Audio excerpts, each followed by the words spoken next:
Welcome. Today, we journey back into the heart of American history, a history often told from a single perspective, leaving significant narratives in the shadows. We seek to illuminate that story by counting down the 7 most well-known American Indian chiefs. These are names that echo through the annals of the past, woven with threads of courage, conflict, and a profound love for their people and their land. Each chief will be presented in the context of their tribe, for a leader cannot be understood apart from the people they led. We will explore who they were, the challenges they faced, and the legacy they left behind. A legacy that continues to resonate in the ongoing story of America. To honor the weight of these histories, this video will proceed without musical accompaniment. There will be only my voice, allowing the power of their stories to stand on its own. Our journey begins with Black Hawk, a leader of the Sauk tribe. Born in 1767, his life spanned a period of irreversible change. He earned his status as a war leader, committed to the traditions of his ancestors. He watched as settlers encroached upon Sauk territories. In 1804, a treaty ceded Sauk and Meskwaki land to the United States. Black Hawk disputed its validity, laying the groundwork for conflict. In 1832, he led a band across the Mississippi River to reclaim their homeland. This was interpreted as an invasion, sparking the Black Hawk War. Black Hawk is remembered for leading his people in an effort to reclaim their homeland, a tragic chapter in American expansion. Tecumseh, a Shawnee chief born around 1768, grew up witnessing the relentless advance of white settlement. He believed land was a common possession, and no tribe could sell it. Tecumseh envisioned a grand confederacy from the Great Lakes to the Gulf of Mexico. He urged tribes to unite. With his brother Tenskwatawa, he established Prophetstown, the heart of his confederacy. Though his dream was shattered at the Battle of the Thames, his vision of unity remains a remarkable endeavor. In the vast windswept landscapes of the northern plains, a leader emerged whose military and diplomatic acumen would force the United States government to the negotiating table. This was Red Cloud, a chief of the Oglala Lakota. Born in 1822 near the Platte River in modern-day Nebraska, he rose to prominence not through birthright but through his exceptional courage and wisdom in a society that valued both. He was a formidable warrior, but his true genius lay in his ability to lead, to inspire, and to strategize against an enemy with superior numbers and technology. The conflict that defined his leadership ignited over the Bozeman Trail, a shortcut carved by gold prospectors through the heart of Lakota, Cheyenne, and Arapaho hunting grounds in violation of existing treaties. The United States Army began constructing forts along this trail to protect the settlers, an act the tribes viewed as a declaration of war. In response, Red Cloud forged a powerful alliance and launched a series of relentless attacks against the forts and supply lines. This conflict, which came to be known as Red Cloud's War, was a masterclass in guerrilla warfare, frustrating and demoralizing the American military. For 2 years from 1866 to 1868, Red Cloud's forces effectively shut down the Bozeman Trail. His campaign was so successful that it resulted in one of the few instances where the United States was forced to concede defeat in its wars against the Plains tribes. Red Cloud, a chief of the Oglala Lakota, led successful campaigns against the United States Army and secured a treaty that temporarily protected his people's lands. The Fort Laramie Treaty of 1868 was a monumental victory. The Army agreed to abandon its forts and recognize the Great Sioux Reservation. It was a testament to Red Cloud's unwavering resolve to protect his people's sacred land. Our fourth story is one of dignity, eloquence, and sorrow. It is the story of Chief Joseph of the Nez Perce. Born in the Wallowa Valley, he was a leader known more for his advocacy of peace. He inherited leadership from his father, who resisted U.S. government pressures to cede their lands. On his deathbed, his father made him promise never to sell the land where he was buried.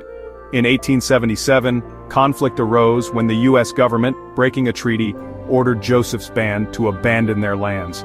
Faced with military force, Joseph agreed to comply. However, a violent encounter ignited the conflict. What followed was a tragic fighting retreat. For over 3 months, Chief Joseph led his people on a 170-mile journey toward Canada. They outmaneuvered a pursuing U.S. Army. Exhausted and near freedom, they were forced to surrender. Chief Joseph is known for his leadership and advocacy for his people's rights. His surrender speech, ending with the words, "From where the sun now stands, I will fight no more forever," became a heartbreaking appeal for justice. Number 3. Crazy Horse of the Oglala Lakota, a figure who has become almost mythical, a warrior of legendary bravery. Born around 1840, he was known for his quiet nature and dedication to his people. He shunned personal glory and refused to have his photograph taken, believing it would diminish his spirit. Crazy Horse's name is linked with the Lakota resistance to the encroachment of white settlers onto their sacred lands, particularly the Black Hills. When gold was discovered, the treaty was broken, leading to the Great Sioux War of 1876. Crazy Horse was a central figure in this conflict, a brilliant tactician. His most famous victories came in the summer of 1876, including the Battle of the Rosebud. Just 8 days later, his leadership was crucial in the overwhelming victory that followed. Crazy Horse is celebrated for his bravery at the Battle of the Little Bighorn. His spirit remains a powerful symbol of defiance and integrity. Number 2. Geronimo of the Chiricahua Apache. Our next leader is synonymous with guerrilla warfare and resistance. He was Geronimo, a medicine man and leader. His life was defined by hatred for those who wronged his people. Forged when Mexican soldiers massacred his family, he dedicated his life to vengeance and protecting his people. His spiritual powers made him a revered and feared figure. For decades he led raids against Mexican and United States troops. His knowledge of the terrain and ability to evade capture became legendary. Geronimo became famous for his fierce resistance as they encroached on Apache lands. His final surrender marked the end of the Apache Wars. He spent his life as a prisoner of war, a symbol of the last stand. Number 1. Sitting Bull of the Hunkpapa Lakota. At the pinnacle of our list is a man whose name transcends his time, a figure who became the embodiment of Native American resistance. He was Sitting Bull, a chief and holy man of the Hunkpapa Lakota, born around 1831. He was a leader not just of warriors, but of his people's spirit. He was renowned for his wisdom and his steadfast refusal to cede his people's culture or their sacred land. He did not seek war, but he would not shrink from protecting the Lakota way of life. He was a central figure in the Great Sioux War of 1876. Before the Battle of the Little Bighorn, he performed the Sun Dance, in which he had a vision of soldiers falling into his camp. He was the heart of the resistance. After Little Bighorn, Sitting Bull led his people to Canada before surrender.